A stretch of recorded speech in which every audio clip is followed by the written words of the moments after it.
Listen, people they do am well well oh. Assuming now, as we are traveling now, inside the bus where we dey together, one fine girl sit down beside me like this, then one fine boy sit down beside you, and you come begin dey get cough, serious cough, come dey worry you like say tomorrow no dey, like say you must cough that cough out, must.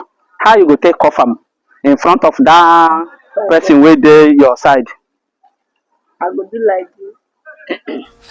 Okay oh. But For me, what you go do? for me na like this I go do. Because of the girl wey dey my side, na I go just do like this. You no go remove now, but now I go do like this. Just like that. Yes. No, me and like this I go do. It is smoking. But if the thing come to the world like say I don't know wetin I go do, then I go just cough my cough. I go cough my cough now. No be money wey dey to talk to.